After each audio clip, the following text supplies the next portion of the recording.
మామిడి హరికృష్ణ మాయలు, కళాకారుల ఆవేదనలు. తెలంగాణ భాషా సాంస్కృతిక శాఖకు అంబాసిడర్గా ప్రచారం. 10 ఏళ్లుగా బదిలీ లేదు, కళాకారుల పెద్దనగా చలామణి. రవీంద్రభారతి వేదికగా దందా, శనివారం పేరిట సొంత ఇమేజ్. అనుచరులకు లక్షలలో బిల్లులు. ప్రభుత్వ సొమ్ము వృధా. తెలంగాణ కళాకారులకు మొండి చేయి. ఆంధ్ర వారికి ప్రోగ్రామ్స్. గత ప్రభుత్వ పెద్దల అండదండలు, అనేక అవినీతి ఆరోపణలు. వెంటనే అధికారిపై విచారణ చేపట్టాలని కళాకారుల డిమాండ్. ఇతడు ఒక ప్రభుత్వ ఉద్యోగి. తెలంగాణ భాషా సాంస్కృతిక శాఖ డైరెక్టర్గా ఎందరికో సుపరిచితం.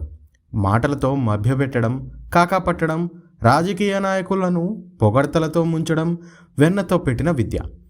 గత 10 సంవత్సరాలుగా ప్రభుత్వ పెద్దల అండదండలతో ఎలాంటి బదిలీ లేకుండా పెత్తనం చెలాయిస్తున్నాడు. తన మాయమాటలతో అధికారులను ప్రసన్నం చేసుకుంటూ అర్హతలు లేకున్న శాఖకు డైరెక్టర్గా మామిడి హరికృష్ణ వ్యవహరిస్తున్నాడని ఆరోపణలు వినిపిస్తున్నాయి.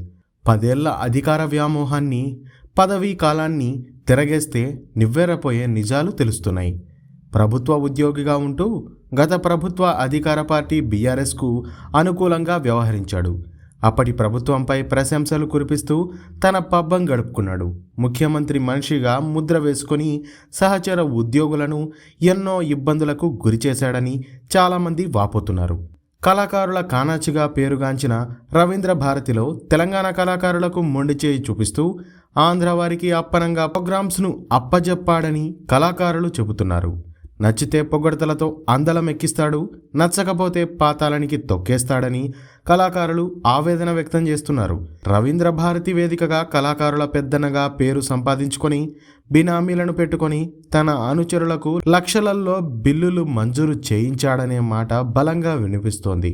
తనకు తెలియకుంటే ఎవరైనా ప్రోగ్రాం చేస్తే ఆఫీసు చుట్టూ నెలల తరబడి తిప్పుకునే అలవాటు ఉందంటున్నారు.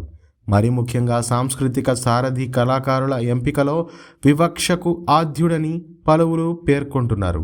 అంతేకాదు తెలంగాణ సాంస్కృతిక సాంప్రదాయాల కళల పేరిట కోట్ల రూపాయల ప్రభుత్వ సొమ్ము కాజేసినట్లు తెలుస్తోంది. ఇంతకీ ఎవరి హరికృష్ణ? తెలంగాణ రాష్ట్రం రాకముందు మామిడి హరికృష్ణ ఒక రిజిస్ట్రార్ ఆఫీసులో చిరుద్యోగి. అనతి కాలంలోనే గ్రూప్ 1 క్యాడర్కు సమానమైన హోదాను తన చాకచక్యంతో చేజిక్కించుకున్నాడు. ప్రస్తుతం తెలంగాణ భాషా సాంస్కృతిక శాఖ సంచాలకులుగా కొనసాగుతున్నారు. కొంతమంది ప్రముఖ పెద్ద నాయకుల చొరవతో సీనియారిటీ లేకున్నా లాబియింగ్ చేస్తూ అధికారాన్ని అనుభవిస్తున్నాడు. రవీంద్ర భారతికి సంబంధం లేని సినిమాలు శనివారం పేరుతో ప్రభుత్వ ఖజానాకు గడ్డి కొట్టున్నట్టు తెలుస్తోంది. అంతేకాదు పదవిని అడ్డుపెట్టుకొని అనేక మంది సినీ ప్రముఖులతో పరిచయాలు ఏర్పరచుకున్నాడు. ప్రభుత్వ సొమ్ముతో ముద్రించిన పుస్తకాలను నచ్చిన వారికి పంచి పెడతాడని తెలుస్తోంది. ప్రభుత్వ పరంగా తెలంగాణ వ్యాప్తంగా కల్చరల్ ప్రోగ్రామ్స్ జరగాలంటే అక్కడ హరికృష్ణ మనుషులు తప్పకుండా ఉండి తీరాల్సిందే. మాటల పుట్ట, పైరవీల దిట్ట. ఈ వ్యక్తి విధి నిర్వహణలో ఏమాత్రం నిర్లక్ష్యం చేయడు. ఇంట్లో కంటే ఎక్కువగా ఉద్యోగానికి సమయాన్ని కేటాయిస్తాడు. పని ఉన్నా లేకున్నా గంటల తరబడి ఆఫీసులోనే ఉంటాడు. పెద్ద పెద్ద వారితో పరిచయాలు పెంచుకుంటాడు.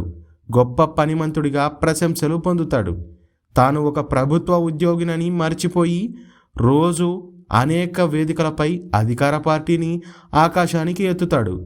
నాయకులను పొగడ్తలతో ముంచుతాడు. మైకు దొరికితే చాలు వదిలిపెట్టడు. కవి, రచయిత కాబట్టి కబుర్లతో కాలక్షేపం చేస్తాడు.